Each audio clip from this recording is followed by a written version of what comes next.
Did you own a Dreamcast? No? Well, don't feel bad, no one did. The Dreamcast was Sega's last bastion into the console marketing landscape. Back before Mario and Sonic were racing at the Olympics, they were rivals on their own consoles. Sadly, Sega lost the battle with the Dreamcast, but in the late 2000s and early 2010s, got its flowers and appreciation. This system had so many unique games that unfortunately went under the radar due to the Dreamcast's poor sales. These games are now looked at very beloved, and one of those beloved games is called Jet Set Radio. Jet Set Radio!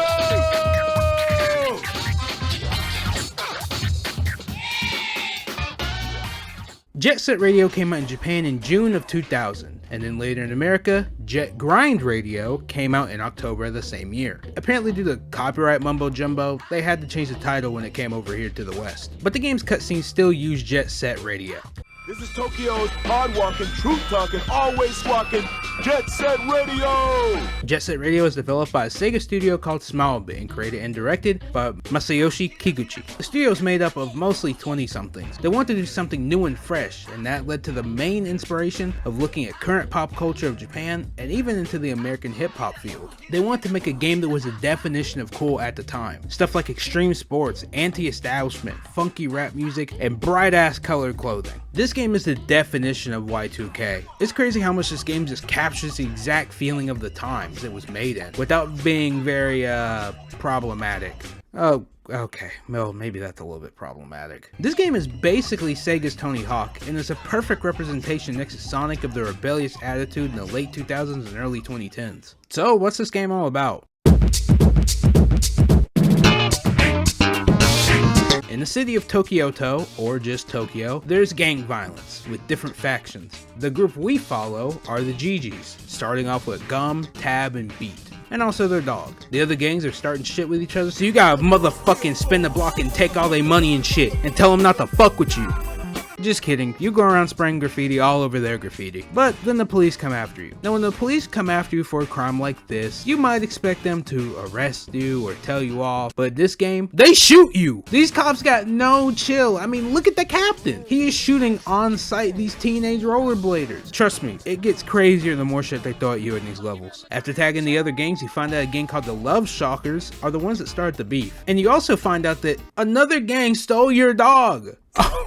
Oh nah, bro, this is insane work. How you gonna steal my dog? He ain't even do nothing. Yes, it'll be classified as dog napping, huh? I wonder how much ransom you get for a dog. And then when you find him, you find that he's been turned into a robot. What kind of shit? Apparently, depending on what missions you do and in what order, they'll send frogs to your house and also steal a dog or something like that. I don't know. After taking down some gangs, one gang member gets picked up in a random black car and drops a piece of a record. Another group of people you take down also have a piece of a record, and they're also holding a golden rhino badge. It's then revealed that a business dude named Goji Rokoku, leader of the Rokoku group, is trying to improve the city, but can you trust this man? I mean, he's bald. He's also cleaning up the GG's graffiti, so you can't let that slide. You meet two new characters named Combo and Cube, who came from Grice City to Tokyoto to join the GGs. 2 months beforehand, Combo, Cube, and their friend named Coin noticed the rhino paintings all over their turf. Their buddy Coin got kidnapped. Cube and Combo then noticed a bunch of men in black suits around the cities and had to look into it by spraying the town. And once again, why are they strapped dealing with skaters? Bro, I'm just spraying weird shit on the wall.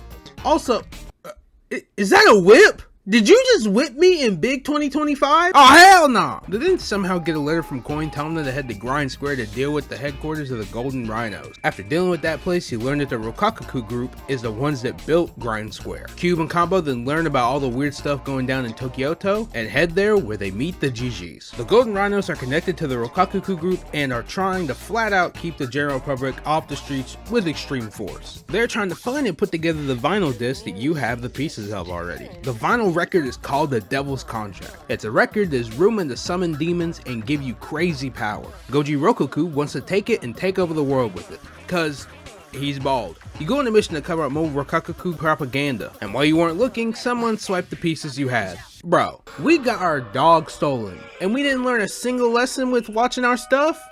Man, so we go and defeat him by fighting on a giant vinyl disc on a rooftop. You spray 4 pillars, and then you spray Rokoku in the face, and send him flying, laughing and throwing up gang signs. Which then tells me he was summoning the devil's greatest soldier, King Von, to take over Japan. But then you find out the rumors of the disc are just rumors, so bro was just delusional. Yeah, this story is kinda wild and just makes no sense. It's fun, don't get me wrong, but the breakneck pace of the cutscenes and info dumping is so insane it's hard to pick up on your first time playing, at least for me. But that's if you really care about the story of this game, because this game is 100% an arcade-like game. Just going into levels and beating it as efficiently as you can with just a story to explain what the hell's happening. When people talk about Jet Set Radio, no one's talking about the story, they're talking about the gameplay. This game is like Tony Hawk but with cool roller skating. The whole point of this game is just to seamlessly and without effort pick up momentum and go as fast as you can to tag and graffiti all the walls and even people. Stuff like grinding on rails, half pipe tricks, and wall running will give you a boost to your speed, but done in quick succession can build up a lot of speed and a lot of points towards your score in the overall level. With the police and Japanese military after you, you want to really get to the graffiti spots as fast as you can and get them done as quickly as you can before you get attacked or interrupted while graffitiing. The graffiti mechanic is super fun, and you can be just as speedy as it as with your skating. Around the level you pick up spray cans and can spray the walls. If you run out of spray cans you can't do shit. You'll be met with one of 2 types of graffiti tags in this game. One where you just have to press the L1 button quickly to paint over smaller objects, and then ones where you have to do a series of joystick movements to paint over the enemy's art. Big or small, these type of graffiti sections will be the same patterns depending on the characters you play as, but for bigger areas to spray, there will be a longer series of joystick movements to go along with them, and they will get more difficult as they go on. If you know the patterns of these, you can get them done really quick, especially with the majority of these only having you do the first 3 to 4 patterns. You can go so fast the game doesn't even have time to load up the prompts of the motions. If you mess up a prompt or get attacked, you'll have to redo the first few steps, but luckily what you already sprayed over won't reset. If you are 3 patterns into a 4 pattern spray and get hit or mess up, you only have to do 1 more pattern to get it done. The more patterns you do in succession will equal higher points for you to score, so you don't want to get interrupted if you want a really high score. The joystick response to this game is really impressive. The only one I feel like it didn't fully register half the time is anytime I had to do the down movement prompt. Might just be my controller or my 100% special and real Dreamcast I'm playing this game on. This game is a little janky, but it's an early 3D game, what can you expect? I see early jank like how I see in Sonic Adventure 1 and 2. It's part of the game's charm. You can just call this ignoring issues, but who cares? It's my experience. It's part of the game's identity, and honestly, unless this game got a full-on remake, I can't imagine it being removed. One thing with me playing this game on the original Dreamcast version is that the spray button and camera adjust button are both on L1. I heard that on the Xbox and PC version that this is fixed, but it's not really an issue until I have to spray a rival gang member. You have to get behind these gang members and rapidly press the spray button to knock them down. But for the Dreamcast version, the camera would fuck up and point me in the completely wrong direction, just screwing me over. Like you'll be right behind the dude spraying all over them, and then the camera will turn the wrong way, and then you'll just have to chase them again. These are probably my least favorite levels in the game. Chasing down people is really annoying, and the fact that they can run into you and do damage to you and slow you down, but you can't do the same thing to them is so ass. That goes for all the human enemies in the game. I wish I could do damage to them or at least stagger them, but nope, only you get staggered and hurt, no matter what character you're playing as. Speaking of characters, I said at the beginning of the video that there are 3 original GG members to play as, but you may have noticed in the gameplay there are more characters that are playable. Between the story missions, these characters will show up and challenge the GGs to either erase or just to copy their movements. These are all simple. The only ones that might mess you up is the races, just because you might not know the map and how to get to certain areas. You get a total of 10 characters to play as in just story mode, but by completing extra challenges, you get to play as a dog. Look at my dog, bruh. Each of these characters mostly play the same but got different stats. Power stat determines how high or low a character's health will be. The more punishment you can take from a fall damage or getting tear gas. Technique stat is your speed stat, so the higher that is, the faster you go. Lastly is the graffiti stat. This stat determines how complex and difficult the graffiti joystick patterns are going to be, but the more difficult they are means the more points you'll get towards your score in the long run. The lower the meter, the easier the patterns get. Besides these 3 stats playing a factor into the game's mechanics, the characters mostly play the same. Nobody plays too wildly different or has a huge advantage over the other. It all depends on who you drive with in the design and gameplay. If you just like a dude just cause how they look, then pick them. Oh, and speaking of visual designs, the art style of this game is just a chef's kiss. It's obviously an older game, but the cel-shaded graphics help hide the age. This game was the first to use cel-shaded graphics, and I just want to thank SEGA and devs for showing just how raw cel-shaded graphics can really be. This game just has such a good look, from the buildings to the cars to the characters and their models. The art director and character designer, Ryutaka Uda, really put his all into this game's visual uniqueness. The character designs especially stand out. Even if you never played this game or even looked at Jet Set Radio, you've seen these characters around, mainly with Gum and Beat. Bright colors, the 2000s fashion, and the urban vibe of the main characters just look so cool. It made me wish I could go back to this time, but I guess, you know, people will be still bumping Limp Bizkit, so I don't know if I want to go back to the early 2000s. My favorite designs is probably Gum, Mew, Combo, Garum, Cube, and Beat. Slay is the only playable character I think looks kinda lame.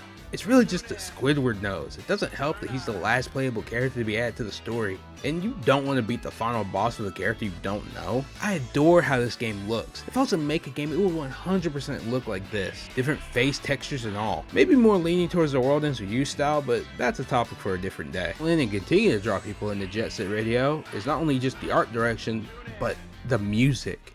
Oh my god. That's that real music, man. Come back home. The music in this game, it's so peak. The soundtrack in this game is god. All the original music from this game was handled by Hideki Naganuma. If that name sounds familiar, you probably heard it when people were talking about Sonic Rush. The only Sonic game he fully composed all the music for. Have a nice ball, you stupid bitch. If you like that style of music, then you'll love Jet Set Radio's OST. Hell, if you've been loving the music I've been playing in the background, then you love the Jet Set Radio OST. But let me show you some tracks without my voice over it.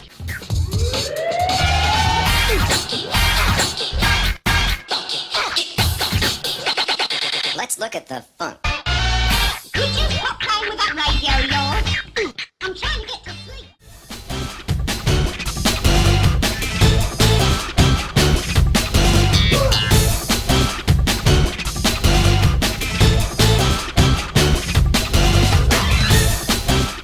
He's a sweet soul, brother. Sweet, sweet soap, soap, soap, soap. Soul, brother.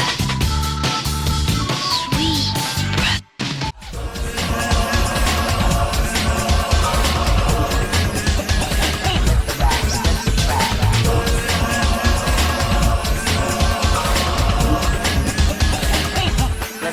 It's so funky and full of electronica, and using the most crazy cuts from those random clips and audio samples. This music would already make this game's OST S tier, but if you play the Dreamcast version, you'll be greeted with tons of more licensed music from other bands and musicians. I guess Sega lost the rights to use these and had to cut them out of the PC and Xbox ports of the games, which is unfortunate. And these tracks aren't by huge and well-known artists, well, besides Rob Zombie, who was probably bigger at the time of this game's original release. Nakanuma's style feels so unique that it feels like its own weird genre. Like, only he can make songs that sound like this, and anybody trying to make songs that sound like his are clearly taking inspiration from him. I don't know if that's true, but I just feel like I can't find this style of music unless looking for something like Jet Set Radio. Even though this game isn't talking about the sequel to this game, Jet Set Radio Future also has an S tier soundtrack, and has my favorite JSR soundtrack with Funky Dealer. 5 wants 4. Check me out, y'all. 9 a winner. Got a hot hand. Place your bets, ladies and gentlemen. 9 a winner. Got a hot hand. Place your bets, ladies and gentlemen.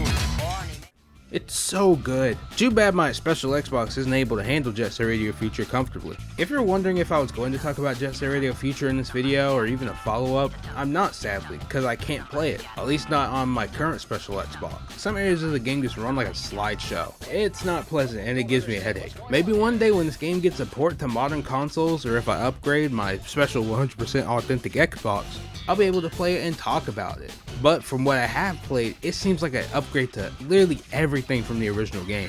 The closest I'll come to playing Future is playing Bomb Rush Cyberpunk, which is basically a Jet Set Radio game made by fans because the franchise was dead, carried by fans and Sega All-Stars Racing. Sadly, you can't play Jet Set Radio anymore on PC or Xbox, This game was delisted off Steam, and good luck trying to use the Xbox 360 store. So you'll need a special Dreamcast to play Jet Set Radio, and a special Xbox to play Future. Or you can be blessed by God and find these consoles for dirt cheap, and find copies of the game for a good price, or online. Hopefully someday SEGA will re-release these games on the modern consoles.